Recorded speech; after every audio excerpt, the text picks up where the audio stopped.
en que tendremos la conferencia con la profesora Rosa Nidia Tuay, que nos acompaña en este momento. Seguidamente tendremos algunos avances y en las horas de la tarde continuaremos con avances de investigación. La profesora Rosa Nidia Tuay es del Departamento de Física de la Universidad Pedagógica Nacional de Bogotá. Ella es licenciada en Física y magíster en Docencia de la Física de la Universidad Pedagógica Nacional. Es PhD en Lógica, Historia y Filosofía de la Universidad Nacional de Educación a Distancia de Madrid, España, y actualmente se desempeña como profesora de posgrado en el área de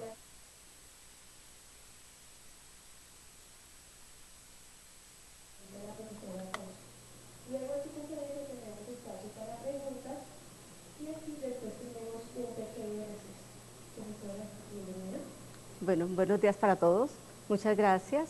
Primero, pues quiero dar el agradecimiento al seminario de la maestría por la invitación que me ha hecho muy formalmente de participar en este evento, el cual valoro como muy importante, sobre todo porque es un espacio de socialización de los trabajos de los estudiantes.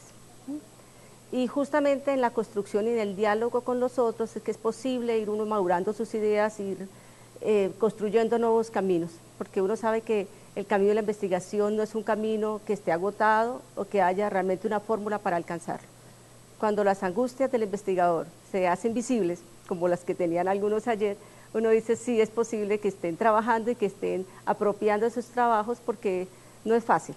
Sí, para uno incluso cuando aborda un trabajo ya de una orden más nacional o internacional, también vienen los encuentros con los otros investigadores y están las angustias de presentar los informes, de cómo diseño las estrategias, qué tipo de instrumentos son los adecuados. Entonces, agradezco nuevamente la participación y voy a contarles en qué viene, cuál es una de mis líneas de trabajo. Realmente yo mantengo dos líneas de trabajo en mis asesorías con los estudiantes de maestría y doctorado. Uno es en el campo CTS, ese no es sobre el cual les voy a hablar hoy, y otro es sobre modelos y modelización, porque aquí es importante uno hacerse una pregunta después de que hace un doctorado, sobre todo en lógica, historia y filosofía de las ciencias. ¿Qué sigue después de la tesis? O sea, ¿cómo hacer que esa tesis que yo he logrado madurar en un trabajo de investigación en la línea doctoral puede servir de enlace y de trabajo y de plataforma para mi proyección como docente universitario? Entonces, mi trabajo doctoral fue cuáles o qué uso dan los modelos científicos en términos de la perspectiva inferencialista. Entonces, la propuesta que he venido construyendo y sobre la cual ya tengo avances con algunos estudiantes y venimos construyendo con otro equipo a nivel internacional de modelos y modelización, nos permite pues ir avanzando y construyendo nuevas etapas para ir dando ese salto de la historia y la filosofía de la ciencia como aporte y soporte fundamental a la enseñanza y didáctica de las ciencias al trabajo específico ya con la formación de docentes tanto a nivel inicial como a nivel posgradual.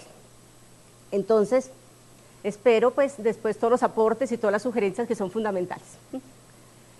Este tema de modelos y modelización en la didáctica de las ciencias se enmarca dentro de un proyecto internacional que se viene trabajando en didáctica. El año pasado tuvimos un encuentro en el 9º Congreso de Didáctica de las Ciencias en Girona y se viene madurando, bueno, ¿cómo hacemos para que esa perspectiva del trabajo científico, que es el trabajo por modelos, se constituya en una plataforma, como les decía, para la didáctica? O sea, ¿cómo hacer que efectivamente, llámese en términos de Chavelar, transposición didáctica, o llámese en términos de otros autores, cómo hacer que justamente no se pase directamente del trabajo de la ciencia al trabajo del aula? Porque ahí donde es una brecha grande, lo que llama Tomaszewski, esa brecha cultural, que no permite que justamente la enseñanza o la didáctica de las ciencias se transfiera al pensamiento normal de las personas. O sea, cuando yo aprendo en el aula, pareciera que el aprendizaje del aula no tiene nada que ver con el aprendizaje de la vida, con uno como sujeto y como ciudadano. Entonces, por eso esa responsabilidad que a veces nos traen otros componentes de la didáctica como CTS, es decir, ¿qué pasa con las ciencias y la formación ciudadana? O sea, ¿dónde está la toma de decisiones de los sujetos cuando aprenden ciencias? porque parece ser que no, en este momento no encontramos un mayor soporte en esas dos condiciones. Aprender ciencias en el aula es una cosa diferente a actuar como ciudadano en el sentido de la toma de decisiones o la estructura de un pensamiento que te permita no solamente inferir a partir de creencias, sino a partir de compromisos. Entonces, cuando hablamos del término de creencias y compromisos, que ahí me quiero centrar un poco en el tema de lo que es el inferencialismo. El inferencialismo es una teoría general de la racionalidad y me permite establecer una diferencia entre estado mental y estatus normativo. ¿Sí? Un estado mental es una especie de entidad psicológica, una creencia, un deseo, una emoción, que a veces lo traducimos nosotros, en términos generales, desde el punto de vista de la didáctica, como ideas previas o como otro tipo de sistema de representación. Pero cuando nosotros hablamos de estatus normativo, son estados mentales que independientemente si los tenga o no, los debería tener. Es decir, son aquellos compromisos que si yo acepto es porque los tengo, y ahí viene un asunto fundamental de lo que significa ser docente de ciencias. Si yo soy docente de ciencias, acepto el compromiso de permitir a que mis estudiantes se estructuren unas ciertas condiciones que permitan superar los estados mentales. Los estados mentales todos los tenemos, que son los estados de creencias, pero cuando ya hablo de didáctica de las ciencias, supone un paso diferente a superar esas creencias, esos estados de creencias. Y es decir, tenemos un compromiso, tenemos unas condiciones de la cultura que es la construcción del conocimiento científico. O sea, las ciencias es una construcción cultural y como condición cultural tenemos la obligación como docentes de decirle a los estudiantes que hay que superar esas condiciones de estados de creencias y de deseos y ir estableciendo esos estatus consolidados por una comunidad científica que me permiten ver los fenómenos de otra manera. Entonces, nosotros como docentes tenemos unos compromisos cognitivos. Es decir, por ejemplo, que yo acepto ciertas reglas de validez que me permiten decir, este es un estatus cognitivo, o sea, este es un conocimiento que puedo construir. También tengo unos compromisos prácticos, que son aquellos que acepto que debo realizar. Y también tengo unos compromisos más valorativos que debo decir que debo ser aceptados a partir de algo que ya está establecido en una comunidad. Entonces, cuando nosotros establecemos estas dinámicas, es posible que los estudiantes superen esos estatus mentales, esos estados de creencias. No significa que no los tengamos en la vida normal, los tenemos, pero ¿cómo hacemos que esos estados de creencias sean superados y entren al estatus normativo, es decir, a las condiciones de la vida diaria? En ese sentido surge todo el trabajo de los modelos y la modelización. Entonces, ¿cómo vamos a abordar el tema ya dando este marco general desde la filosofía de la ciencia y desde la perspectiva inferencialista? ¿Cómo vamos a abordar ese trabajo de modelos y modelización en la didáctica de las ciencias? Voy a tener como un punto inicial que es el punto de partida, por qué formular y adaptar modelos a situaciones reales, cómo hablar de la organización e importancia en la enseñanza del tema representacional, la relación que existe entre la filosofía de la ciencia y los modelos, y la relación entre el proceso científico de la modelización, es decir, modelar es una herramienta o es un mediador. Y luego pues estableceremos una serie de conclusiones y también tengo a disposición una bibliografía que puede resultar interesante para aquellas personas que estén realmente interesados en el tema. ¿Por qué formular modelos? Nosotros hablamos de que la construcción de modelos y la modelización pues se ha vuelto relevante en didáctica de las ciencias, en el sentido de que la práctica científica está centrada en modelos. O sea, cuando uno aborda el trabajo de la ciencia dice, vamos a construir modelos. Y siempre enseñamos modelos. Ahora, los modelos a veces los asumimos desde un solo punto de vista, es decir, modelos a escala, por ejemplo, que son los que hacemos con los muchachos, que son los modelos que normalmente llamamos maquetas. Y nosotros hacemos mucho uso de las maquetas. ¿Sí? Pero cuando uno decide construir un modelo a escala, hay unas ciertas condiciones, ¿sí? Y son unas normas establecidas. Entonces aquí voy a centrarme en otro punto de apoyo desde la perspectiva filosófica. Cuando yo veo un semáforo, no son los colores lo que representan en sí una condición de avance o de pare, sino es el sistema en sí. Ese sistema en sí está formado por los semáforos y el código que usamos para interpretarlos. Entonces, esos códigos son fundamentales en la construcción de conocimiento científico. Porque cuando yo construyo con el estudiante una maqueta o un modelo a escala, a veces nos quedamos solamente en el semáforo, pero no interpretamos los códigos que usamos para interpretarlos. Por ejemplo, si aparece un semáforo milagrosamente en el Foro Romano en los tiempos de César, ¿cierto? No representaría nada relacionado con el tráfico de allí, porque no estaba establecido como algo que pudiera dar condiciones para el tráfico. Y las condiciones del sistema no estaría solamente centrado en los colorines, porque los colores uno realmente puede ser cualquier color. Se estableció que fuera rojo, verde y amarillo, pero realmente podría ser cualquier otra escala de colores que se hubiera usado para los semáforos. La clave es el sistema completo, colores y códigos. Por eso, comprender el mundo con la ayuda de los modelos permite a la comunidad científica construir y adoptar de los fenómenos naturales ciertas regularidades. Pues cuando uno no adopta las regularidades y busca cierto tipo de explicaciones, pues realmente nos quedamos solamente en el punto de lo que decía, de establecer unos determinados sistemas, pero sin establecer los códigos para interpretarlos. Voy a permitir presentar una diapositiva que me da a dar cuenta de este tipo de estructura del cual estoy hablando. Ahí sí necesitaría, no hice el enlace entre los dos, pero bueno. ¿Sí? Miremos esto, aquí lo puedo mirar simplemente esta imagen, voy a traerla acá, voy a tener uso de esa imagen. ¿Qué podemos observar ahí?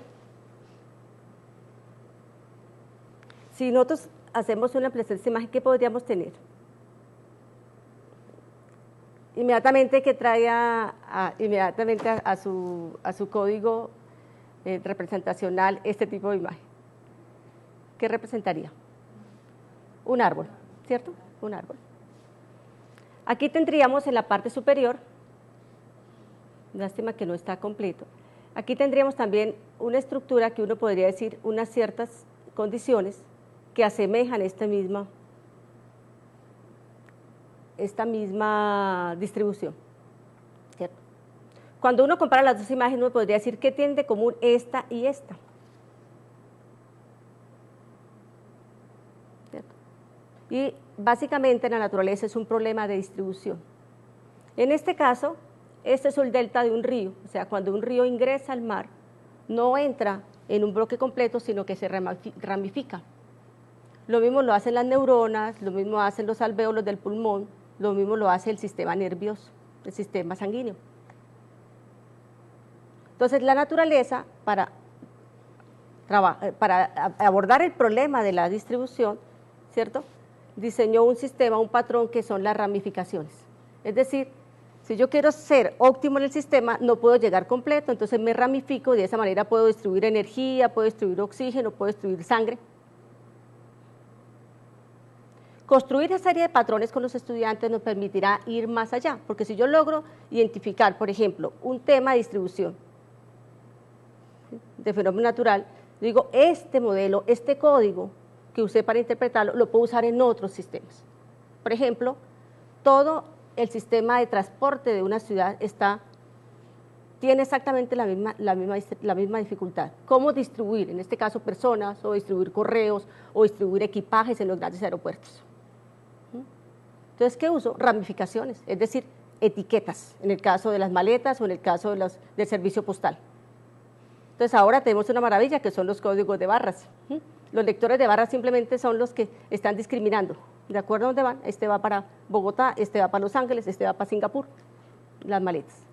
Cuando llego a un barrio, tengo sistemas periféricos estoy hablando del caso de Bogotá, no conozco el caso de Medellín, pero uno en Bogotá tiene el sistema integrado de transporte, que es los alimentadores y el Transmilenio. Tengo que llevar las personas de los barrios a una estación central, de la estación central ya sale para todo el resto de la ciudad. Entonces, construir con los estudiantes, ¿sí?, y adaptar esos tipos de modelos, y no solamente los sistemas, sino también sus códigos, permitirán ir avanzando en la construcción y apropiación de un conocimiento científico. Cuando nosotros nos vamos a este otro lado de la pantalla, encontramos que efectivamente un sistema de ecuaciones lineales, como lo tenemos ahí, también es un sistema que permite dar cuenta, es un modelo que utilizan los científicos para dar cuenta de un sistema de la naturaleza, un fenómeno natural. En este caso, ¿cómo buscamos explicar esos fenómenos?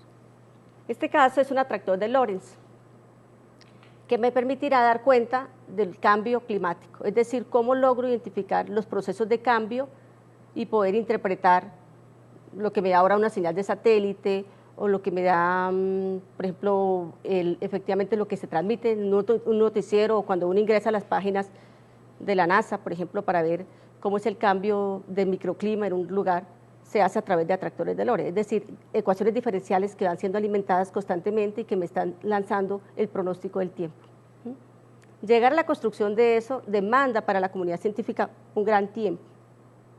Y nosotros a veces pretendemos que los estudiantes aprendan siglos de construcción de conocimiento científico en la comunidad en 5 años o en una clase.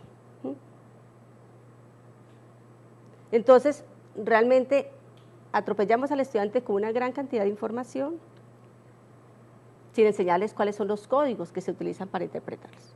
En este caso, si yo soy experto en meteorología, pues debo manejar muy bien las ecuaciones de Lorentz, todas las ecuaciones, interpretarlas qué significan, y luego si quiero trabajar con los estudiantes, pues no puedo llegar a decirles cuáles son los códigos, pero sí decir por ejemplo, qué representaría en un atractor de Lorentz que estén más condensadas las líneas o menos condensadas, o más dispersas o menos dispersas.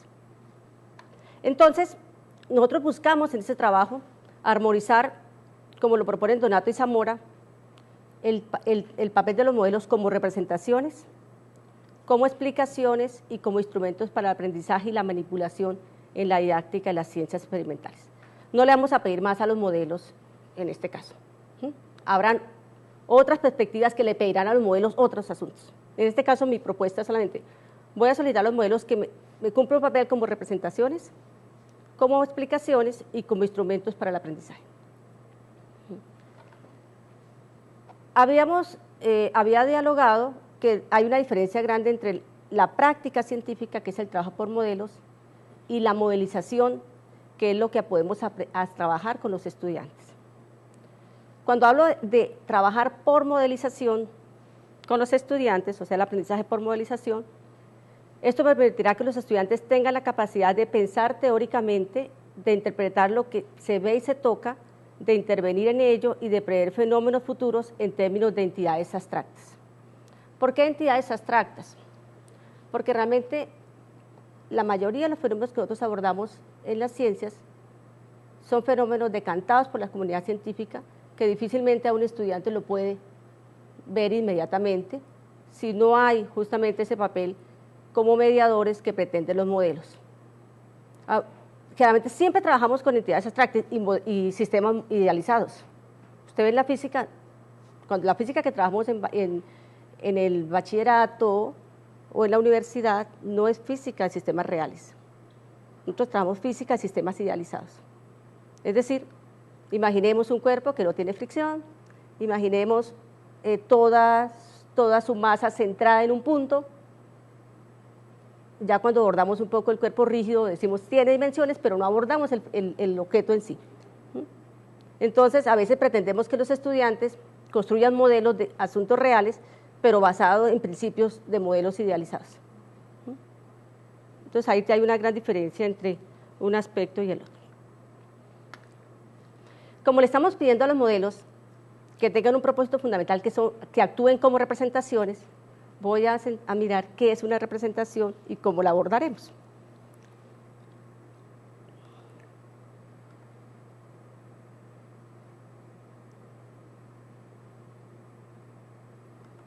El problema de las representaciones no es el emparejamiento o acoplamiento funcional entre nuestros símbolos y los estados del mundo, que pueden depender de algún tipo de semejanza, por ejemplo, que a veces usamos. El tipo de semejanza es la relación que existe entre lo representante y lo representado. Esto a veces nos permite sacar conclusiones entre lo primero y lo segundo, sino que es necesario construir más allá de las relaciones de semejanza. Nosotros en ciencia trabajamos mucho las relaciones de semejanza en los términos representacionales, en el sentido de que buscamos algún tipo de función matemática, ¿sí?, que me dé cuenta entre el fenómeno y lo que estoy representando. Entonces reducimos el fenómeno a una función matemática. Entonces, el problema de la caída de los cuerpos lo reducimos a las leyes de Newton y ahí queda el estudiante perdido, porque establecemos una relación de semejanza reducida a una ecuación de segundo grado, y luego el estudiante dice, bueno, esto no lo logro comprender, profesora, o esto para qué me sirve, que es la pregunta que siempre nos hacen a los profesores de ciencia. ¿Y eso, profesor, para qué sirve? ¿Dónde lo encuentro?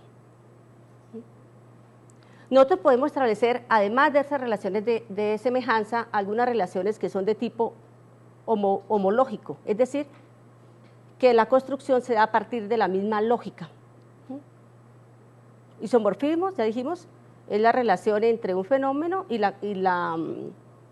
lo relaciono mediante algún tipo de función matemática, ¿cierto? Podría buscar estructuras que no sean solamente isomórficas, sino también estructuras homológicas, es decir, que mantengan la misma lógica. O algunas funciones que también son de tipo homomórfico. Esas a veces son, es decir, que se mantengan la misma forma, que es lo que hace uno con un modelo a escala. ¿Qué hago? Reduzco el modelo a escala, le digo es una escala de 1,5, 1,10, 1,20, 1,200, que es lo que usamos normalmente en los mapas, y lo ponemos a disposición, pero nunca le decimos al estudiante que haga eso. O sea, le digo simplemente haga un modelo, pero no le decimos que hay que usar un código, que es esa estructura que me permite identificar, es decir, escala. ¿Qué escala está manejando? ¿Qué representa en la realidad este centímetro? ¿Qué representa este color, por ejemplo? ¿Por qué es importante estas relaciones, este tipo de, digamos, las relaciones de representación? Porque nosotros siempre mantenemos con los estudiantes, tratamos siempre de buscar ideas previas o conceptos previos, y yo ahí mantengo una gran diferencia con mis colegas, sobre todo los mexicanos, porque ellos lo que hacen es rastrear ideas previas, y como ya hay un trabajo ya recorrido de muchos años de ideas previas, entonces comparan las ideas previas entre unas investigaciones y otras. Y yo le digo, no, porque está muy reducido el tema de las ideas previas. Yo creo que si nos sentamos en representaciones, es decir, ¿qué interpreta del mundo el estudiante? ¿Sí? ¿Y qué tipo de código está usando para interpretarlo? Esto nos permite rastrear mucho más, de manera mucho más precisa, qué concepción del mundo, si lo puedo reducir a concepciones, tiene el estudiante, y cómo puedo de ellos hacer algunos cambios que me permitan ir acercándome a ese constructo de explicaciones que ha permitido construir la ciencia y que debería formar parte de la cultura de la vida del estudiante, para que ese conocimiento en la escuela no sea uno diferente al conocimiento de la vida diaria, que ese es el problema que tenemos con la didáctica de las ciencias. Yo siempre me acuerdo de la canción de Rubén Blades, ¿cierto?, que dice que mientras el profesor de geografía habla de Turquía, ella solamente piensa en su desdicha. Entonces, así pasa en la mayoría de clases de ciencias. Uno considera que los estudiantes están ahí juiciosos, escuchándolo, pero cuando yo pongo el asunto representacional, por eso le decía, en ese sentido de ver, de tocar, de interactuar, permite que el estudiante vaya poniendo en juego todo su sistema representacional y vaya diciendo, oye, si es necesario, mire que yo pensaba que no era importante construir un modelo de escala y que lo podía hacer de cualquier manera. Ah, que podía pintarlo de rojo y no tenía que pintarlo de amarillo, ¿sí? Como toda esa serie de códigos. Por eso el trabajo en ciencias no puede quedarse en estudiantes que sean solamente receptores. Porque cuando es solamente receptor, estoy hablando en uno solo lado, que es lo representado, pero ¿dónde está en términos de lo representante? O sea, ¿dónde está el cambio, el actuar del sujeto que es el que representa, el representante? Las dinámicas han cambiado en los aulas escolares. Cuando uno va a los grandes eventos, ellos están avanzando en una distribución incluso en clase absolutamente diferentes. Ya tienen grupos, distribuciones hexagonales o octogonales, que permitan que se sienten un grupo de 6 o 7 estudiantes en clase de ciencias y ante una discusión particular ponen en juego todo su sistema representacional y con el apoyo del profesor o del grupo de profesores permiten ir cambiando y construyendo nuevos códigos frente a los sistemas que estoy trabajando. Pero mientras tengamos los estudiantes sentaditos, callados, ¿sí? Escuchando solamente, por digo, lo representado, yo le digo, mire, esto es lo que representa tal y tal cosa, pero ¿dónde está el actuar del sujeto que diga, oye, si es posible poner en juego lo que yo tengo en mi cabeza? Entonces, por eso ayer las propuestas me parecían muy interesantes de los estudiantes, porque están pensándose en nuevas dinámicas, no solamente para los profesores, sino para los estudiantes. Pero eso implica también ir rompiendo dentro de ese esquema, yo le decía, de estado de creencias, qué es una clase de ciencias y qué es una buena clase de ciencias. Porque incluso también para los estudiantes. Porque cuando uno está en formación de profesores y pone en juego una distribución diferente, los estudiantes dicen, algunos pueden decir, chévere, pero otros dicen, no, qué profesora tan mala, porque es que no sabe, porque cuando no me enseña a mí, no me escribe todas las ecuaciones del tablero, es una profesora mala, porque ella no tiene dominio del tema, porque si no me escribe todo el tablero, pues entonces es muy difícil. Pero hay que ir buscando el equilibrio de tal manera que ese estado de creencias iniciales transforme nuevas perspectivas de lo que significa el trabajo representacional. Por eso digo, enseñar ciencia escolar implica favorecer el hecho de que los estudiantes construyan modelos científicos escolares. Y hay una diferencia importante entre los modelos científicos, ¿cierto?, y los modelos científicos escolares. No puede hacerse, digo, bajar, es como bajar de la nube, decir, aquí estoy, aterrícelo acá directamente, y todos estos siglos de historia de construcción del conocimiento científico usted tiene que aprender en una clase. Hay que hacer todo un cambio en las dinámicas.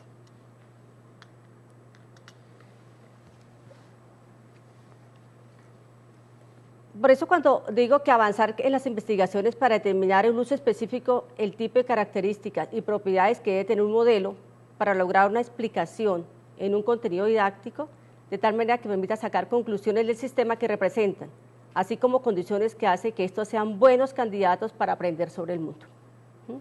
Buenos candidatos. No significa que sean los únicos candidatos para aprender sobre el mundo. Los modelos, vuelvo y repito, forman parte de la práctica científica. Ahora, con todo el giro, que también es otra tarea que hemos quedado cortos en la enseñanza, y es el giro pictórico, es decir, el giro que ha dado la dinámica del mundo hacia la imagen, nos tiene que también mandar nuevos mensajes a nosotros los docentes. Y es cómo aprovechar la imagen, o sea, el uso que están dando los jóvenes ahora a nuevos dispositivos electrónicos, a nuevas condiciones, y no considerarlos como un obstáculo para el aprendizaje, sino un aliado para el aprendizaje.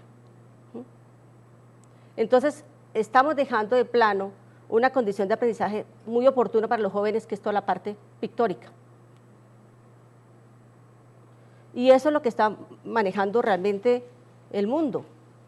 Cuando los científicos abordan el trabajo de una galaxia y lo presentan a la comunidad, ellos no van a presentar los bytes que están llegando desde el universo exterior, ellos presentan todo en colores. Entonces dicen, esta galaxia es más fría, esta galaxia está más caliente, esta está más cercana, esta más lejana, de acuerdo a los colores que representan.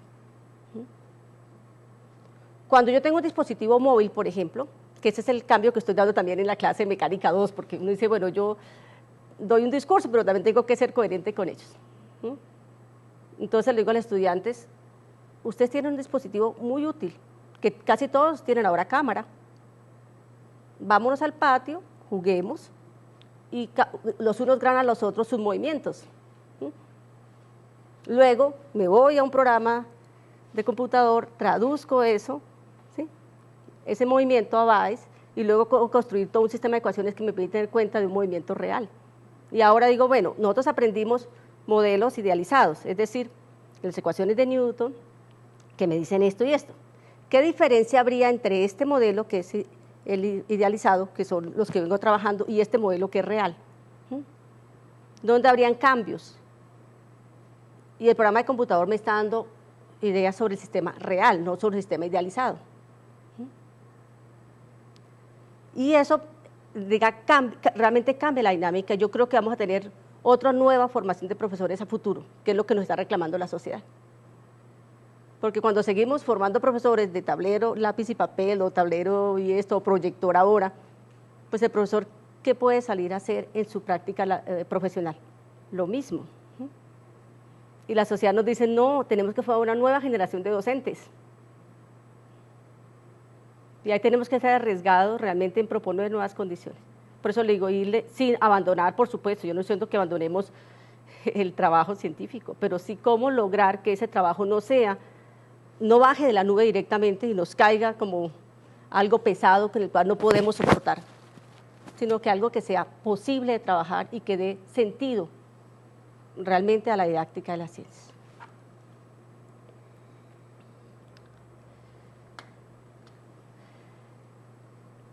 Nosotros vamos a abordar los modelos como herramientas o como mediadores, que también hay otro asunto fundamental. Las herramientas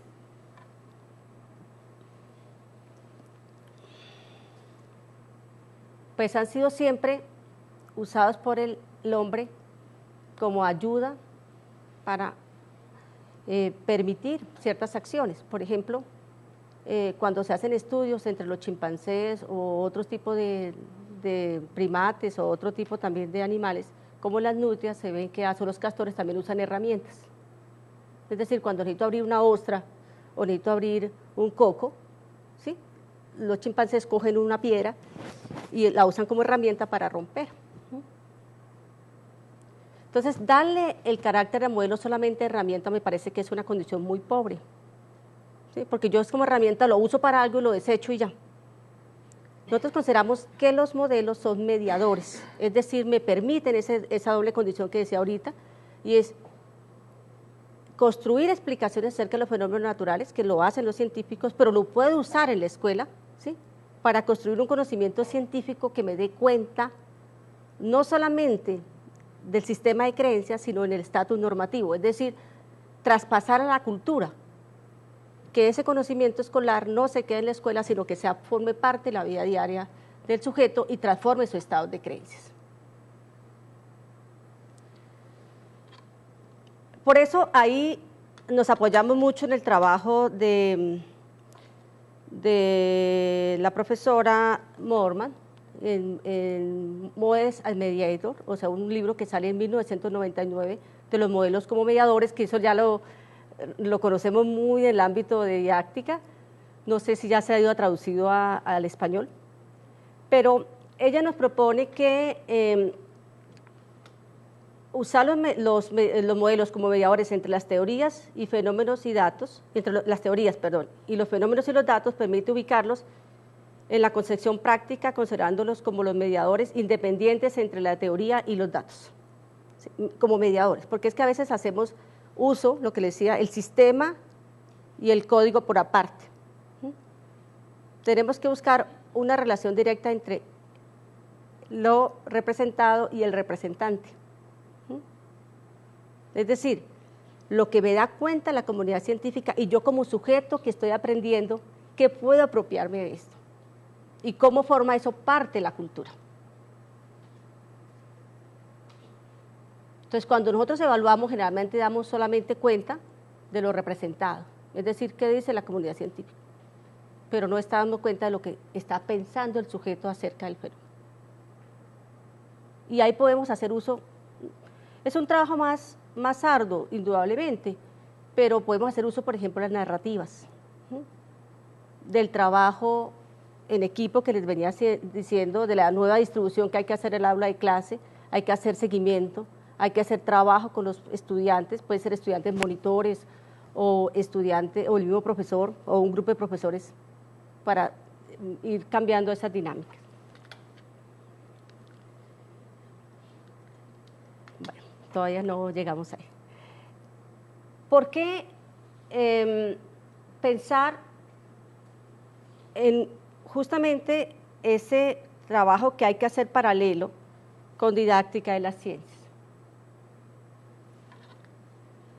Cousteau dice que la modelización en la didáctica de las ciencias es uno de los marcos teóricos que en relación con el diseño de secuencias de enseñanza y aprendizaje hace énfasis en el carácter dinámico del desarrollo de la misma. Dice, voy a tomar de Cousteau, cuentan con un buen bagaje teórico basadas en la construcción y resultados de investigación del corpus de la didáctica de la ciencia y a su vez han sido probados experimentalmente y han servido como contextos de investigación en el campo. Entonces, cuando nosotros usamos los modelos, por eso le digo, nosotros todo el tiempo estamos usando modelos. El problema es que los reducimos siempre a algún tipo de modelos. Usamos modelos teóricos cuando construimos todo el sistema de leyes, usamos modelos matemáticos cuando acudimos a un sistema de ecuaciones, usamos modelos a escala cuando estamos trabajando lo que uno llama maquetas, estamos trabajando modelos analógicos, siempre en ciencias trabajamos modelos analógicos, es decir, mantienen la misma estructura, ¿sí? Y yo digo, pues esto se parece a esto. Una ecuación tiene esta misma estructura, por lo tanto, su desarrollo es exactamente igual. Y uno reduce, por ejemplo, una ecuación lineal, dice, esta forma que tenga, siempre que tenga esta forma es una ecuación lineal, por lo tanto, todas se solucionarán de la misma. Si es una ecuación cuadrática, tendré dos soluciones, ¿sí? Pero el estudiante no logra identificar eso. Uno es el tema, por ejemplo, de la teoría de los gases en química y otros gases son los de física. Él no logra identificar que estoy hablando del mismo sistema porque aunque interpretan sistemas, gases no usan los mismos códigos. Y es que hay toda una teoría desarrollada por los científicos que permiten abordar todo el trabajo del fenómeno de los gases. La construcción de estrategias didácticas, ahí viene el tema desde la didáctica, y es qué tipo de estrategias didácticas permite construir para que justamente el aprendizaje por modelización, que es lo que uso en la clase, pueda llevarse a cabo. Y ahí tenemos largo camino por recorrer, porque las estrategias didácticas se han convertido hoy por hoy en la fórmula como para hacer galletas. Construimos una estrategia y esa nos sirve para todo. Y resulta que sabemos que los grupos de estudiantes no son los mismos, incluso de un grado a otro o de un curso a otro. De pronto 801 no es igual a 802 o 8A no es igual a 8B, aunque son estudiantes de 15 años o de 13 años. Entonces uno tiene que ir haciendo esas adecuaciones a las estrategias didácticas. Por eso me preocupa a veces encontrar la fórmula mágica que pretendemos en algunas investigaciones, es decir, la encontré, entonces aplíquela, no importa lo que sea, sin tener en cuenta justamente las subjetividades. Y ahí vienen unas ciertas críticas y también unos ciertos valores de favorabilidad que se le pueden dar, por ejemplo, a pruebas como tipo PISA, porque a veces ya las tenemos satanizadas, pero no solamente que nosotros estemos a gran distancia de los países de primer desarrollo, sino que, como dice Tomaszewski, es que hay una brecha cultural muy alta entre un grupo de estudiantes de 15 años en Francia y un grupo de estudiantes de 15 años en Colombia. El año pasado, la profesora Miquela Meyer, experta en didáctica de las ciencias, que ha trabajado no solamente en el diseño y evaluación de las pruebas PISA, nos hacía un llamado justamente porque es importante trabajar por modelos. Decía ella, porque Ya hay todo un bagaje cultural de la ciencia que permite decir, esto lo abordamos de esta manera y podemos dar explicaciones. Pero también tenemos que exigir a los estudiantes que permitan construir sus propias explicaciones y equivocarse y hablar y dialogar y construyendo esa dinámica. Porque las pruebas, la mayoría de nosotros no nos rajamos en lo que es la aproximación al formulismo o el desarrollo de una teoría. Eso, ahí lo vamos bien.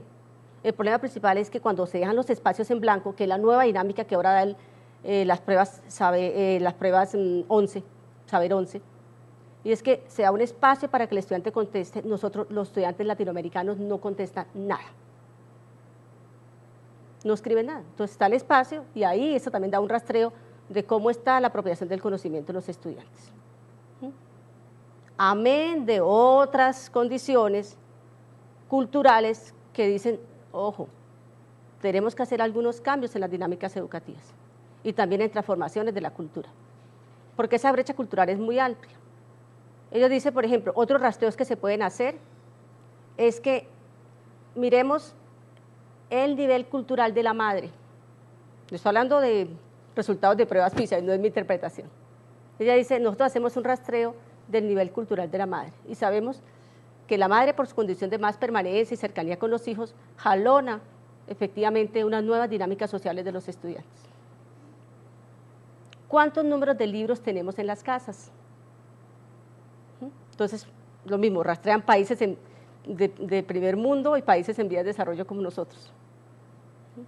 ¿Qué tipo de estrategia desarrollan los profesores en las aulas? Entonces yo les hablaba de cuáles son las dinámicas. El año pasado tuvimos la oportunidad de participar, aquí hay profesores que fuimos y participamos en la Conferencia Internacional de Educación en Física en Praga, y miramos que efectivamente hay nuevas dinámicas, y con los dispositivos que tenemos nosotros, porque alguien diría, no, es que un estudiante tiene su computador, no, con el trabajo que podemos hacer en la parte experimental, con nuestros bloquecitos de madera en el campo de la física, con nuestras pipetas en la clase de química, pero es cómo poner en disposición esas nuevas condiciones.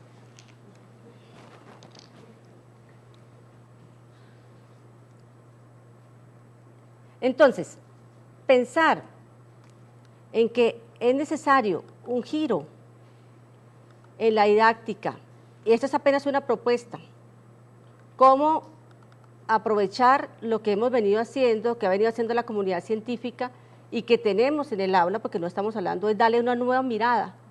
Si yo trabajo un modelo predador-presa, en el caso de la biología, es decir, un sistema de cómo es posible el mantenimiento de una población y por qué es importante mantener unos ciertos niveles digamos, de individuos en una población, pues tengo que decir al estudiante, mira, este modelo no solamente es uso de la biología, sino también es uso de la economía, por ejemplo.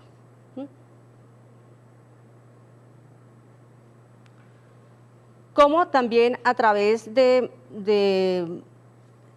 sistemas y sus códigos, repito siempre, sistemas y códigos, esto es clave para la parte representacional. Como también puedo dar cuenta, por ejemplo, de asuntos relacionados con, en el caso de la didáctica de la física, de sistemas no solamente de tipo idealizado, sino también de sistemas que sean reales. Y también puedo dar cuenta, por ejemplo, a partir de la genética, la importancia de la variabilidad genética. La variabilidad genética es una condición que nos ha permitido la evolución. Pero nosotros ese tema de la variabilidad genética incluso la mantenemos, no la queremos mantener en el aula. Porque el que piensa diferente o el que es controvertido es un estudiante que debe ser eliminado del sistema o debe ser eliminado de la clase de ciencias. La variabilidad genética permite que haya evolución. Por eso ayer toda la discusión de las semillas es eso. Cuando no hay variabilidad genética estamos condenados a desaparecer, porque eso es un principio fundamental de la evolución. Entonces, usar ese principio también para las aulas de clase es fundamental. hay que generar la controversia. Los estudiantes aprenden de diferentes procesos. Los estudiantes a veces tienen informaciones que nosotros no tenemos, o pueden traer otros sistemas y sus códigos a través de relaciones de isomorfismos, homologías, homomorfismos al aula. Cuando uno trabaja, por ejemplo, en sistemas culturales, hablando Arauca, con jóvenes del llano, que tienen otras dinámicas de pronto para los mismos jóvenes que se pueden ser Antioquia. Sus experiencias y sus estados de creencias no son iguales. Entonces, por ejemplo, hablábamos de ecosistemas. Y ellos traen a colación todo el ecosistema llanero y dicen, no, profe, es que mire, los chigüiros, bueno, los venados, los armadillos, acá tiene una condición diferente, incluso por su color y sus rasgos, a otros. ¿Qué implica acá? O sea, ¿por qué me da esa condición si son de la misma especie, por ejemplo? Entonces, preguntas de... Y si uno como profesor no dice, es que es posible ciertas adaptaciones, pero no es solamente la teoría de Darwin, que es el sistema es adaptable y que por lo tanto no, sino es ir mirando en condiciones reales por qué se dan esos cambios, ¿sí? En individuos de la misma especie, permitirá que los estudiantes se apropien. Y esos son principios, en este caso es un modelo teórico, que es todo las leyes de la evolución y todo el sistema explicativo que construyó Darwin. Entonces el estudiante cuando salga a la llanura y encuentre y dice, este animal ha estado más expuesto a tal y tal cosa. Y eso permitirá también no tener otras condiciones en lo ambiental y en otra toma de decisiones, que era lo que decía ayer también los estudiantes, y es cómo incidir en la toma de decisiones. Los profesores siempre estábamos tomando decisiones, siempre. Ya hablaban acerca de los contenidos, acerca de la responsabilidad social que tengo frente a un tema particular. Por eso, la búsqueda de relaciones entre los modelos y la modelización didáctica permiten establecer una conexión entre la ciencia normativa, o sea, sus finalidades, formas de hacer y procesos, con la construcción de conocimientos científicos escolares que considera a los estudiantes sujetos con capacidades cognitivas y sociales capaces de construir conocimiento y apropiarse de la cultura científica en un contexto escolar. Y ahí cambia la condición de conocimiento. Porque si nosotros consideramos que el conocimiento solamente es la relación entre lo externo y lo externo, y no las correlaciones que se pueden dar entre ellos, que hay una dinámica muy diferente en términos representacional. Porque siempre lo que buscamos es no solamente conocer el mundo, sino sus correlaciones. Entonces, eso permitirá dar una nueva dinámica y una nueva perspectiva de la construcción de conocimiento. Voy a decir, bueno, profe, usted habla, ¿cómo puedo llevar eso al aula? ¿Qué puedo hacer? Voy a permitir traerles acá la estructura que ha planteado los amigos, colegas de la Universidad Pedagógica Nacional de México, sobre el cual yo le decía, ahí tenemos ciertas controversias, pero voy a mostrarles algunos ejemplos de decir cómo puedo llevar la modelos y la modelización al aula. Y ahí podemos tener unas diferencias significativas. Ellos dicen, el modelo, vamos a trabajar con modelos científicos escolares de arriba, ¿sí? Y hablan de 3 tipos de modelos que aplicarían a ese modelo científico escolar de arriba. Uno es el modelo cognitivo, dice, inferido de las ideas previas sobre los cambios de estado reportados en la literatura, que es lo que decía que ellos rastrean, por ejemplo, ese es un trabajo identificado sobre cambios de estado. Entonces rastrean todas las investigaciones que han hecho en didáctica de las ciencias sobre los cambios de estado y se dice, el profesor hizo esta investigación y considera que los estudiantes piensan que el cambio de estado es esto. Eso lo llaman ellos modelo cognitivo.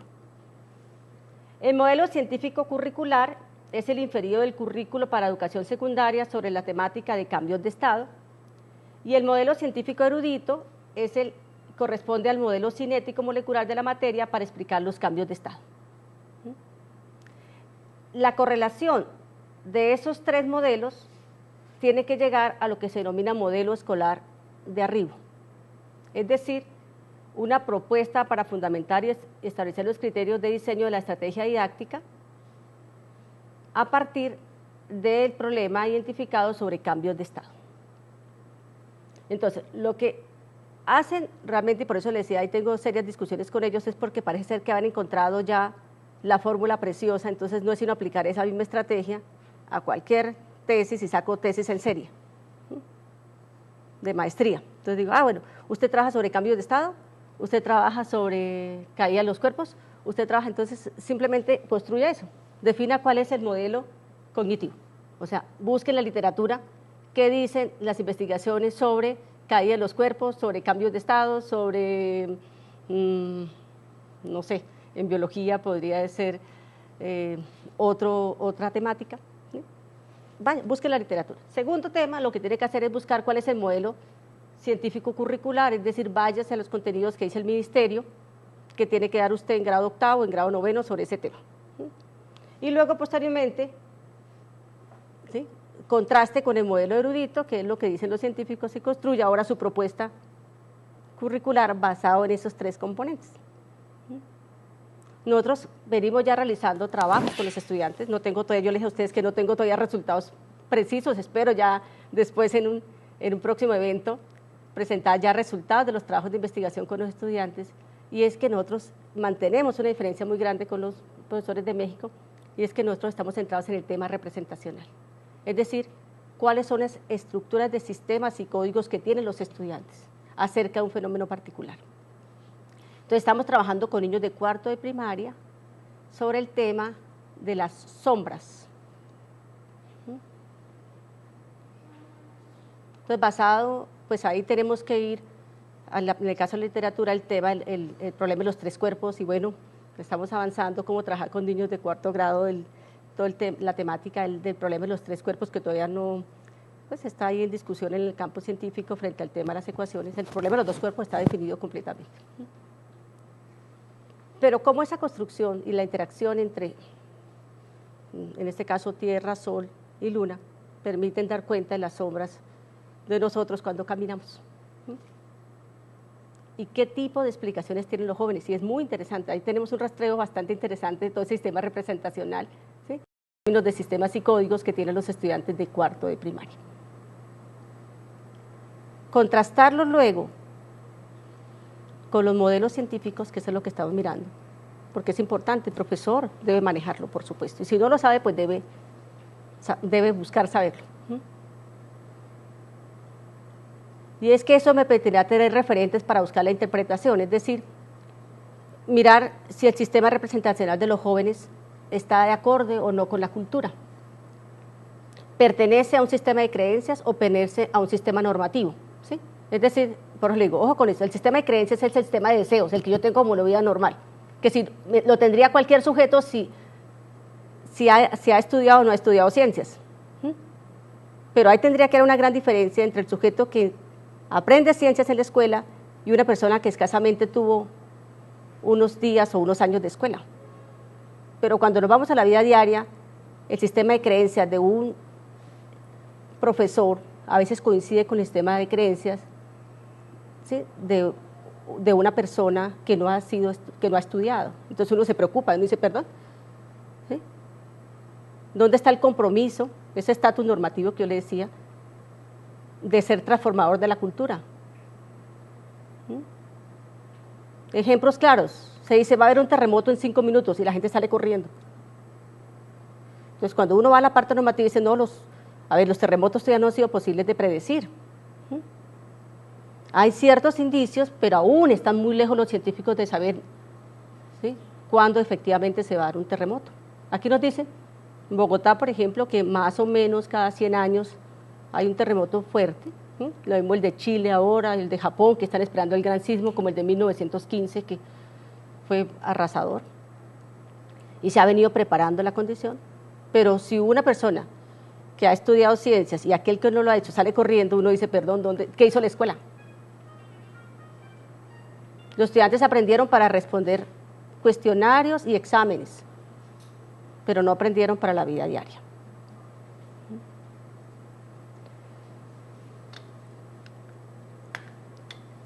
Voy a centrarme en una reflexión antes de irme a las conclusiones. Y voy a traer ahí una frase que puede ser, los que saben de Freire sabrán decir, bueno, profe, de pronto no está contextualizada, pero me parece muy interesante frente a la formación de profesores. Y él dice lo siguiente: no nací marcado para ser un profesor así. Me fui haciendo de esta manera en el cuerpo de las tramas, en la reflexión sobre la acción, en la observación atenta de otras prácticas o la práctica de otros sujetos, en la lectura persistente y crítica de textos teóricos, no importa si estaba o no estaba de acuerdo con ellos. Es posible practicar el estar siendo de ese modo sin una apertura a los diferentes y a las diferencias, con quienes y con los cuales siempre es probable que aprendamos. Entonces, cambiar las dinámicas, pensarse en transformarse como docente es fundamental. Y por eso, ¿verdad?, celebro lo que decía al comienzo, que se den estos espacios, porque justamente ahí es donde uno puede dar cuenta si efectivamente lo que uno pretende investigar tiene un reconocimiento, o sea, un estatus normativo para la comunidad. De lo contrario, me considero, pues si yo sigo siendo, como decía un profesor, perdón si no quiero ofender a nadie, me decía, la filosofía es la ciencia por la cual y en la cual uno queda tal cual. ¿Sí? Entonces eso no puede ser un trabajo de maestría, o sea, que yo defina que ese es mi trabajo y que a mí se me antojó hacerlo así, así tiene que ser, no, porque por eso está una comunidad que le dice, ojo, ¿sí?, gire, mire estas nuevas perspectivas, acote el problema, revise. Y ahora sí, a modo de conclusiones, puedo decir que la modelización es la construcción de relaciones entre pensar, hablar y actuar a partir de representaciones sobre los fenómenos por parte de los estudiantes, situación que les permiten dar sentido a dichos fenómenos. La argumentación sobre cuestiones científicas puede contribuir al aprendizaje de la ciencia y sobre la ciencia, poniendo en manifiesto que es un proceso construido socialmente en el que subyacen valores éticos que hay que tener en cuenta. Aprender a argumentar no es solo evaluar conocimientos, sino también aprender a comunicar ideas de las ciencias. El lenguaje y la comunicación juegan un papel importante en la construcción del conocimiento científico y por ello es necesario prestar atención a aprender a leer ciencias, a hablar de ciencias y escribir ciencias en clase. Por eso insistía sobre la dinámica en los cambios de las aulas. También es importante diseñar tareas y ambientes de clase que promuevan la argumentación. El alumnado argumenta si su papel en clase lo requiere, y esto ocurre si las tareas o el ambiente del clima y la cultura favorecen sus experiencias. Si construimos este tipo, digamos, de dinámicas, seguro que en las siguientes pruebas PISA nos van a ir mejor, porque el estudiante ya tendrá que decir, yo puedo argumentar, porque eso es lo que le piden en esos espacios en blanco, argumente. ¿Está de acuerdo o no está de acuerdo con esta proposición? ¿Por qué sí? ¿Por qué no? Pero nosotros no escribimos, nuestros estudiantes no escriben nada, dejan espacios en blanco. Una consideración final y primordial es que el aprendizaje de las ciencias, visto como un proceso de movilización, es diferente de la transmisión de un modelo de consenso científico. Si bien ello también sugiere la importancia de conseguir que los estudiantes aprendan los modelos de la ciencia escolar, aprendan a construir modelos y aprendan acerca de los modelos, acercándose cada vez más a los modelos construidos por la ciencia. Y eso nos permitirá ir cerrando esa brecha cultural que yo les decía, entre la escuela y la vida cotidiana. Esa experiencia sensible que hablábamos ayer, que yo lo trabajo como estados, digamos desde el inferencialismo, como el estado de creencias. No hemos logrado transformar el sistema de creencias de los estudiantes y por lo tanto la brecha cultural sigue siendo muy grande. Muchas gracias.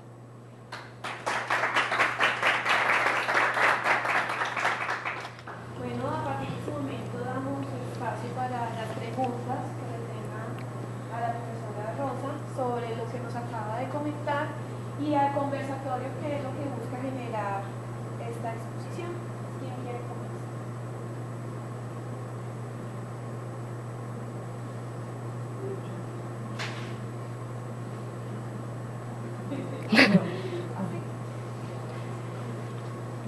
Nidia, yo pues tengo varias preguntas que le voy a hacer, incluso no, tranquila, pues. Es en relación a pues el énfasis que tú colocas en que es necesario negar o superar pues entiendo la superación en el sentido de negar el sistema de creencias o el sistema de deseos, como lo denominas tú, de los sujetos. En ese sentido, no entendería muy bien cómo es posible llegar a la conclusión de que se debe valorar los pensamientos distintos y que debe haber entonces generación de controversias en las aulas de clases, si ese punto inicial del sistema de creencias y de deseos es negado, pues no se tiene en cuenta. Entonces, por un lado sería ver como de dónde surge esa posibilidad de multiplicidad individual, si el sujeto en cuanto ser ha desaparecido. Y por el otro lado, entonces, está los modelos científicos. Tú hablabas de las homologías para decir que había que superar la idea de semejanza como en el sentido instrumental o mecánico. Me gustaría de pronto que ampliaras un poco esa idea de homología para entender en qué sentido se va más allá de las semejanzas. Y quisiera saber cuál es tu punto de vista respecto a los modelos científicos. Si existe posibilidad de variación también en los modelos científicos. Es claro que son construcciones colectivas, que son construcciones culturales, y ahí es donde haces el énfasis en el aula en que también debe ser colectivo. Pero es claro que hay una etapa de la ciencia donde los modelos son cuestionados y precisamente eso es lo que permite que la mirada clásica sea superada y se piense en una física moderna, por ejemplo. Y en la cuántica, yo me pregunto hasta qué punto, estando en cuántica, en ese paso de la clásica a la moderna, se sigue pensando el modelo, y si se sigue pensando el modelo, no es el mismo modelo que utilizó Maxwell o los modelos atómicos, sino que tiene otro sentido del modelo. Entonces, yo pienso que habría que hacer ahí unas precisiones. Entonces, es como eso. No, yo pienso efectivamente que las cuestiones nunca pueden ponerse en blanco y negro, es decir, negar o asentir. Justamente cuando yo hablo del estado de creencia, yo dije, eso no se puede negar, o sea, nosotros tenemos un estado de creencia frente a otras determinadas cosas, ¿sí? Nuestros aspectos, por ejemplo, de orden axiológico, de orden religioso, moral y ético, son estados de creencias también, y eso no lo estamos negando solamente con la concepción científica. Lo que estoy hablando es que frente a un fenómeno particular en el cual la ciencia ha construido unos ciertos sistemas de explicaciones, no hemos logrado superar ese estado de creencias. Entonces, por eso hablaba de esa brecha cultural entre la escuela, el conocimiento que aprendo en la escuela y el conocimiento que he desarrollado en las ciencias. Pero por supuesto, nosotros como sujetos seguimos con todo un estado de creencias, pero se esperaría que ese estado de creencias pertenezcan, digamos, no al corpus específico de la enseñanza de las ciencias, porque hay otros que no los abordan las ciencias. Por ejemplo, les decía, ponía ejemplo como las situaciones religiosas. A veces uno tiene unos estados de creencias, como en el caso de los niños frente al tema de las sombras, que no solamente va a ser resuelto si yo lo abordo desde la ciencia, lo más probable es que él continúe con ese estado de creencias, porque su estatus cultural le permite seguir creyendo en ellos, y pueden convivir incluso simultáneamente y ser útil para alguna cosa, que es el camuflaje que nosotros trabajamos a veces en ciencias. Entonces, pensar en eso es muy difícil. Yo creo que ahí apunta, ustedes también hacían una acotación que yo no trabajé intencionalmente, pero realmente eso no puede ser solamente únicamente el campo de las ciencias. Nosotros tenemos que acudir a la historia, a la filosofía, a la sociología de la ciencia, que permite dar cuenta de otros elementos de la cultura. Por eso cuando hablo de la cultura es que no solamente la ciencia es el único estatus cultural, es una apenas de las posibles construcciones de la cultura, pero hay muchas otras construcciones de la cultura, condiciones de la cultura. Entonces, pensar que la ciencia, ese estatus que le hemos dado solamente a la ciencia como condición de explicación, me parece que también debe ser superada, y por eso hablaba de la variabilidad genética transferida al aula. Porque yo cuando pienso digo que es que este es el corpus que debe ser enseñado y esto es lo que dice la ciencia, entonces sigamos adorándola. No, eso no está lejos de la pretensión que yo busco. Y ahí está todo el apoyo de lo que llama Duris, de las metaciencias. Entonces está la filosofía, la historia, la sociología, la psicología. Entonces la economía de la ciencia ahora también se habla. Y es como justamente las ideas que se establecen en esa historicidad que hablaba Lugano, cómo las ideas no son permanentes, sino son cambiantes, y cómo unos modelos prevalecen en algún momento debido a ciertas condiciones que pueden ser de tipo político, económico, de poder, como lo establece Kuhn y otros autores. Pueden ser en cierto modo superados, y los modelos no son estáticos, por supuesto, pero por lo menos en lo que está establecido en el momento, sí podemos ir dando cuenta que los estudiantes aprendan. Ahora, pretender, claro, hay una tarea fuerte, por ejemplo, cómo hacer esta transición entre física clásica y física moderna con estudiantes. Y ahí acudimos, por ejemplo, a estados, como decir, ¿qué pasa en estas condiciones? Es decir, si la velocidad se hace pequeña, si las masas no son considerables, frente a esto yo puedo hacer uso, ¿sí?, de ciertos estatus de los modelos, como las analogías o como las semejanzas, para decir esto se parece a esto, en su formulación, por ejemplo, funcional matemática, es decir, una ecuación de segundo grado, ¿qué representaría? Pero ahí la tarea digamos, es fuerte, por eso les decía, no se lo puede hacer uno solo tampoco. Uno pretender hacer el cambio uno solo es muy difícil, por eso la invitación es a trabajar en equipos, no solamente equipos de estudiantes, sino equipos de profesores. Y hola, equipos de profesores de diferentes áreas, que te permita tener una visión mucho más amplia de las ciencias, por ejemplo. Y ahí tienen experiencia de ustedes en el trabajo conjunto que realizaban, por ejemplo, entre filósofos y físicos, de poder tener otra posibilidad de tener otro conocimiento de los fenómenos. Entonces, esta tarea no es solitaria, realmente no es solitaria. Hay que trabajar en equipos, construir y mirando nuevas dinámicas para el aprendizaje. Creo que abordé, no sé si estaría ahí Luz Darío, como todos. Ángel.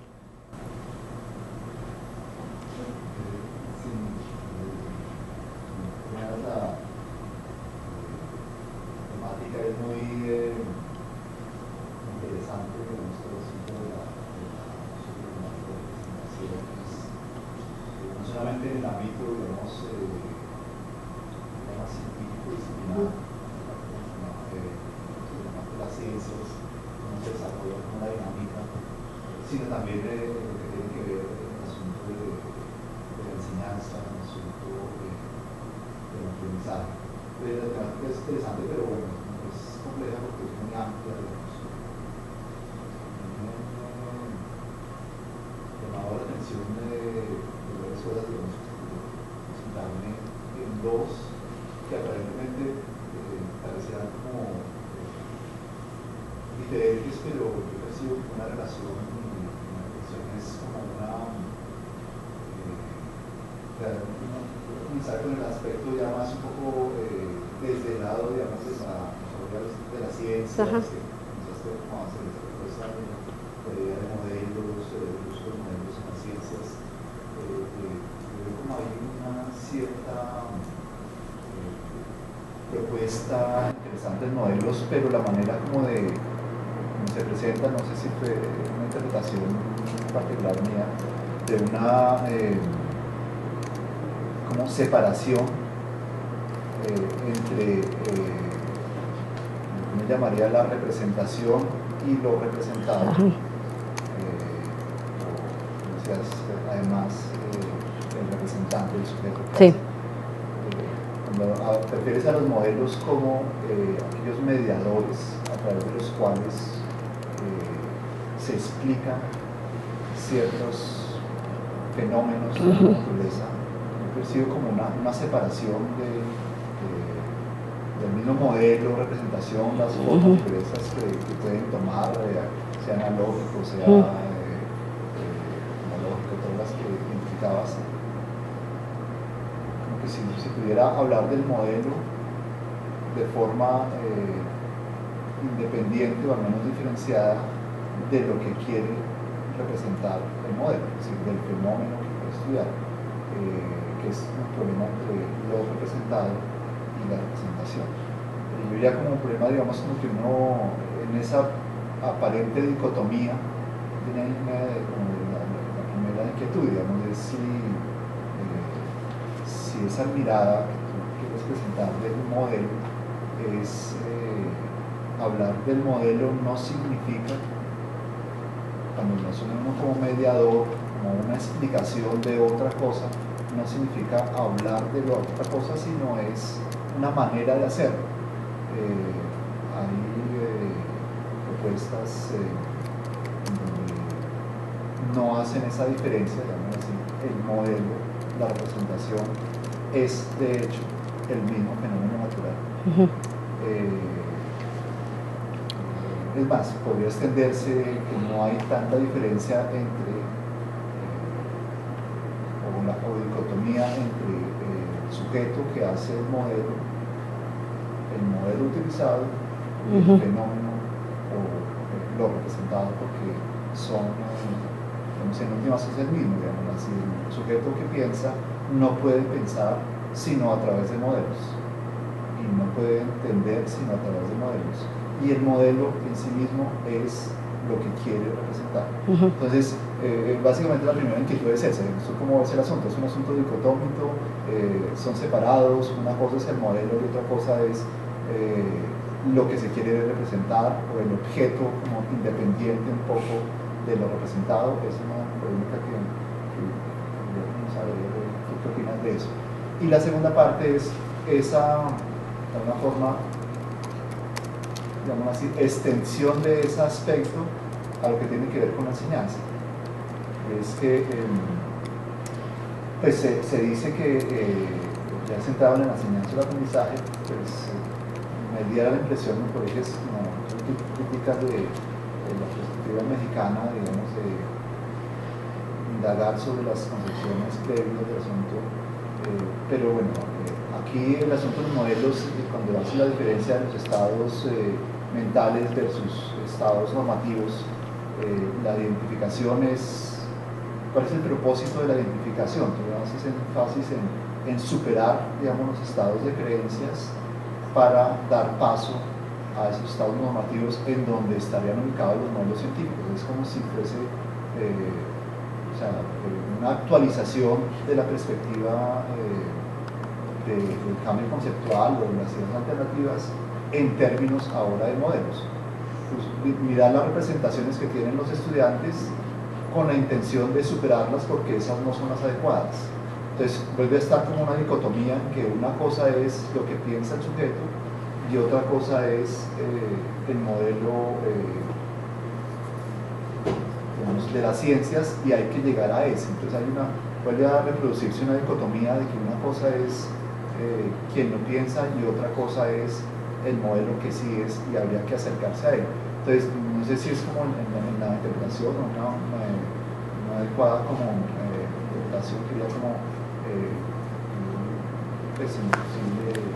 científicamente cómo mirar ese asunto, si vuelve a reproducirse esa diferencia o cuál es la intención de trabajar modelos en la clase de ciencias como más de tipo constructivo y no tanto para negar las representaciones de los estudiantes con el fin de acercarse a lo que sí es, o al modelo que sí es adecuado. No, yo pienso que ahí, frente al primero, es un tema que yo tampoco lo voy a resolver, Ángel, porque es el tema en filosofía y la ciencia de realismo antirrealismo.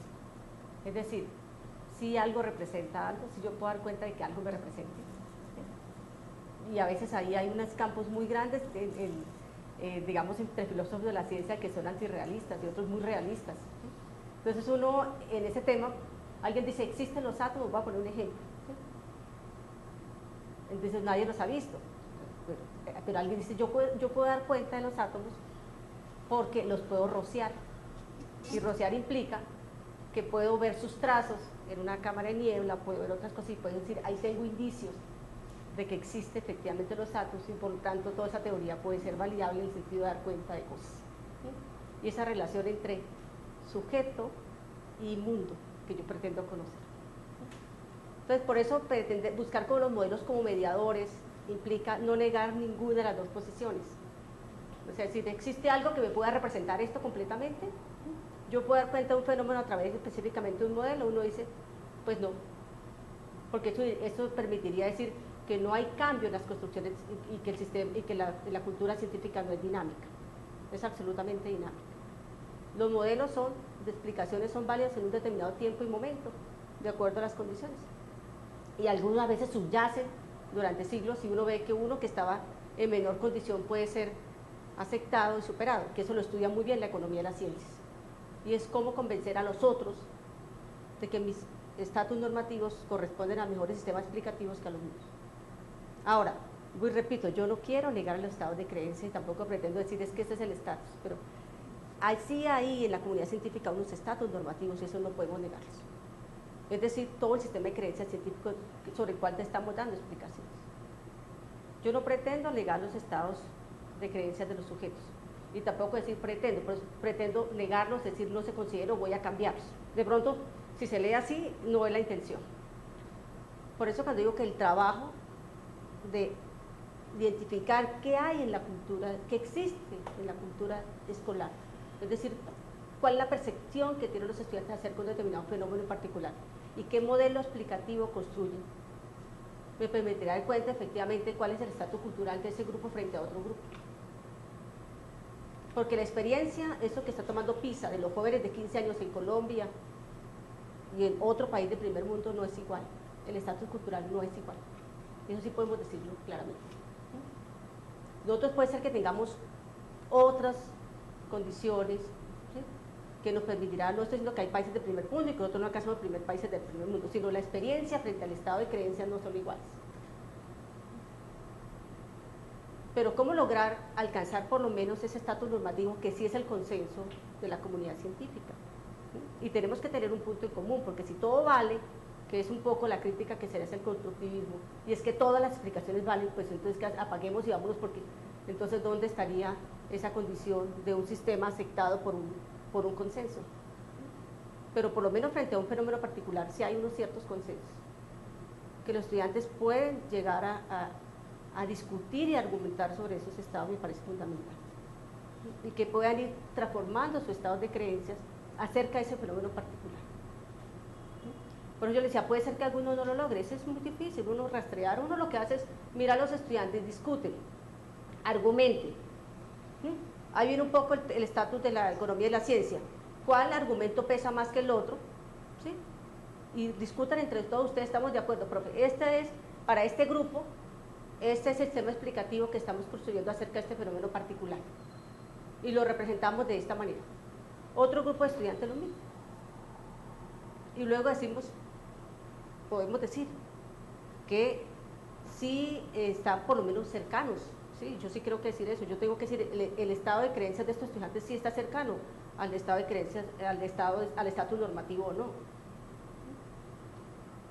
Y puede ser que no logremos un estatus normal y tampoco la pretensión de decir, no, cámbiase este, implántese este, porque esto no está ahí, pero sí permite rastrear qué está quedando en la cultura escolar. Y es decir, que esos aprendizajes, por eso ahí se supera un poco el tema de las ideas previas, que digo que el tema de las ideas previas es muy pequeño. Uno podría decir, sí, podría partir ahí, las ideas previas podría ser un elemento de todo el sistema representacional de los estudiantes, sí. Pero pues eso es lo que estamos por investigar, yo no, por eso le digo, apenas son pretensiones de cómo lograr anclar esas dos condiciones que trabajé desde la tesis doctoral al trabajo en didáctica.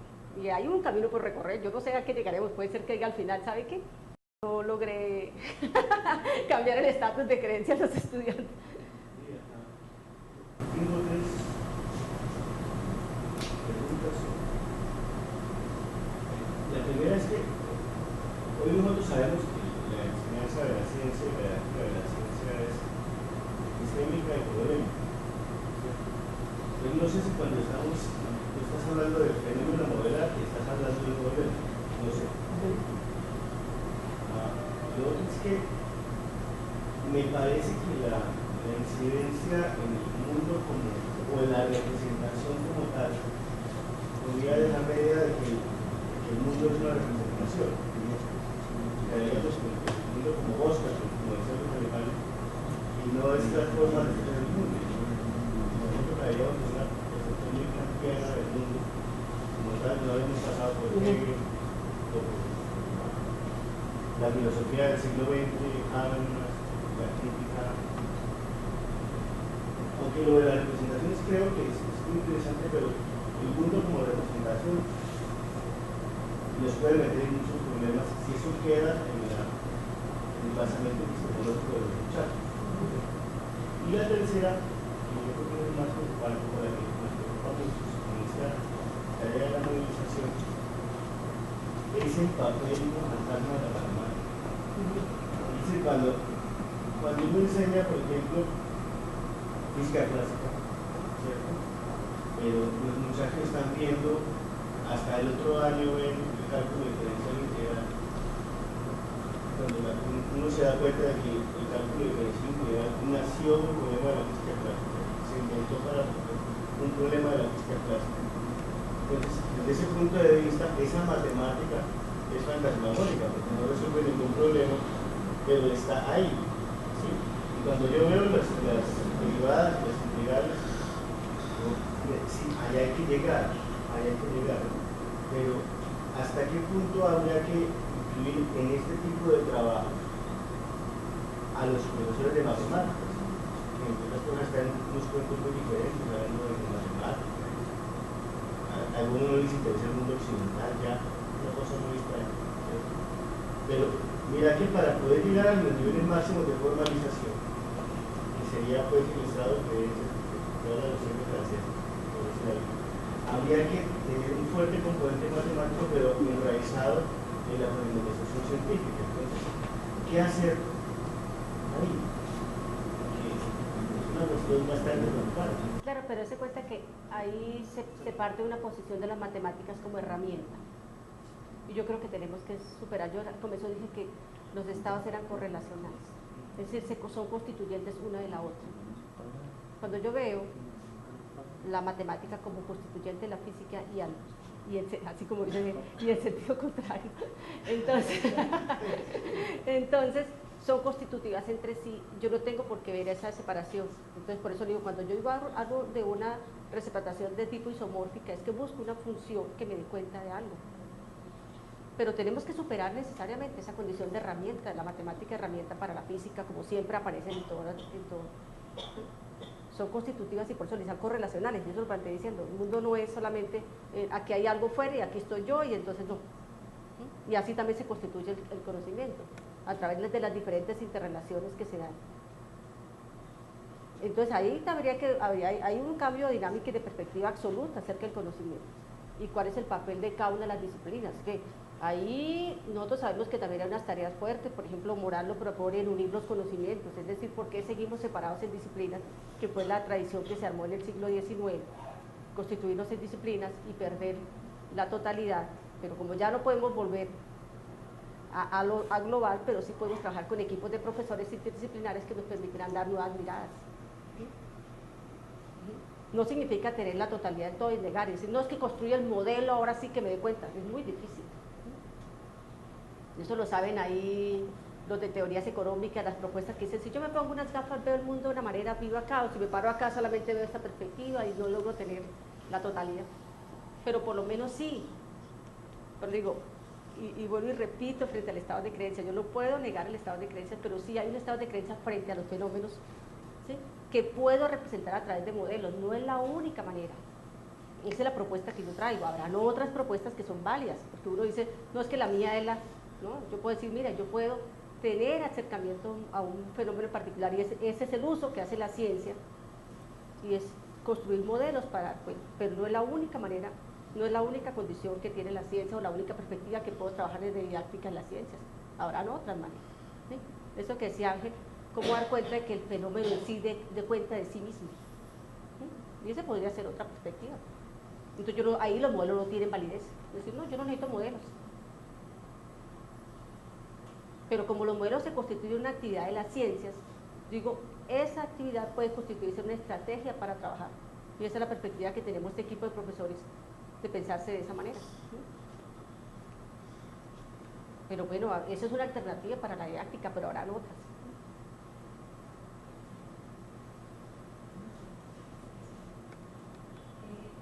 Solo una inquietud en relación con la visión que tú planteas de las ideas previas.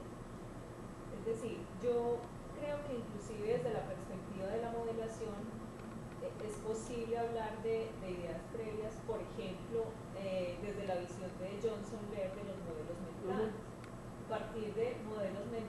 iniciales que los estudiantes llegan al aula de clase, ¿cómo logro yo que ellos externalicen esos modelos mentales?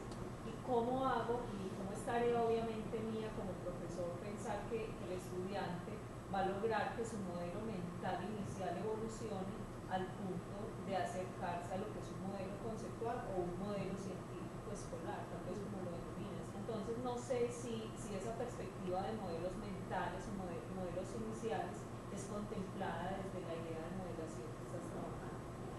Pero dése cuenta que cuando yo planteo, por eso me paro muy desde el punto de vista filosófico, insisto en estas dos diferenciaciones entre estados de creencias y estados normativos, porque a mí me parece fundamental que eso abriría una diferencia efectivamente frente a ideas previas, frente a modelos mentales, frente a otras condiciones.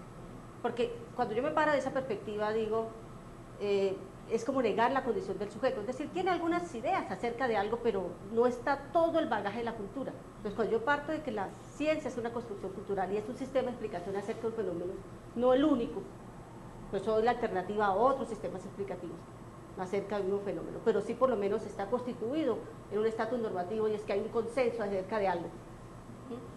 Y entonces me permitirá dar cuenta de algo, por lo menos de eso, de esa particularidad, sin negar lo otro. ¿Sí? Entonces yo pienso que cuando trabajo eso estaría solamente en el estatus del otro lado, en lo normativo, y no estaría mirando la transición entre esos estados de creencias y los estatus normativos. Digamos, por eso mi posición es más desde ese campo inferencial, y eso marcaría un poco la diferencia, digamos, pero yo no pretendo decir no, esto no sirve o no sirve, sino como que, es decir, marcar como un propósito más intencionado frente al tema de la cultura, es que ese es mi propósito fundamental.